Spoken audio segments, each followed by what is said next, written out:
রাসূলুল্লাহ সাল্লাল্লাহু আলাইহি ওয়াসাল্লাম ফরমান, যারা মসজিদ নির্মাণ করবে আল্লাহ তাআলা জান্নাতে তার জন্য একটি জান্নাত, একটি ঘর নির্মাণ করবেন। সুবহানাল্লাহ।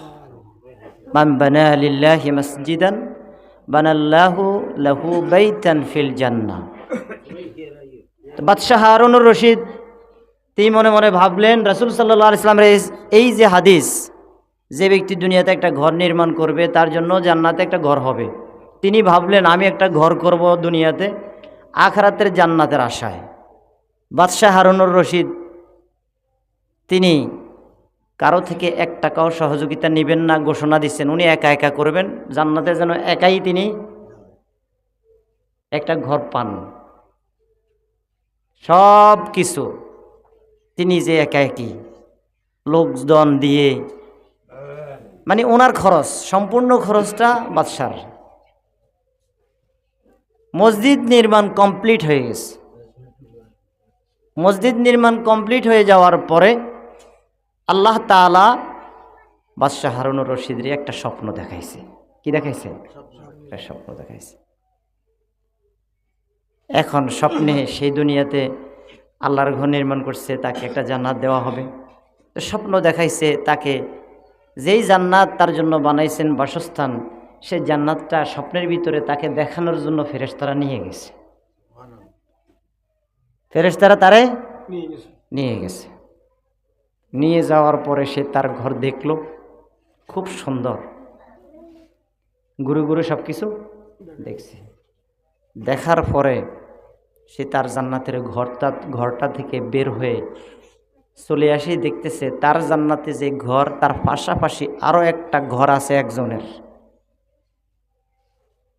ফেরেশতারা জিজ্ঞেস করছে, আমার ঘরের পাশে দিয়ে ঘরটা কার?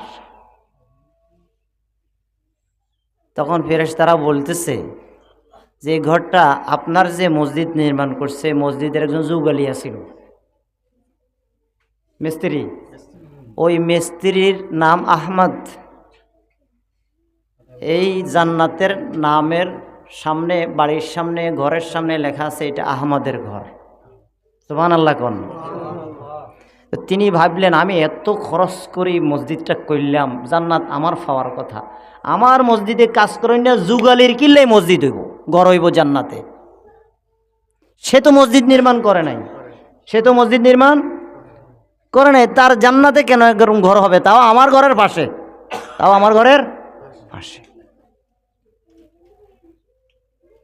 এখন মিস্ত্রি যারা ছিল, যুগালি যারা ছিল ওই মসজিদের সবাইরে ডাকিয়ে এবার তার বাসার ভিতরে আয়োজন, সবাইরে ডাকি লইছে। ডাকার পরে বলতেছে এই যে আমার পাশে যে ঘরটা, এটা তোমার ঘর জান্নাতে।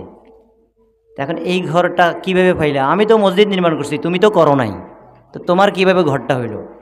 কয় বাদশাহ নামদার, গোস্তাকি মাফ করবেন, আপনি তো ঘোষণা দিয়েছেন মসজিদ করবেন একা একা, কারো থেকে কোনো খরচ নিতেন না, তা আপনি একা একা করছেন।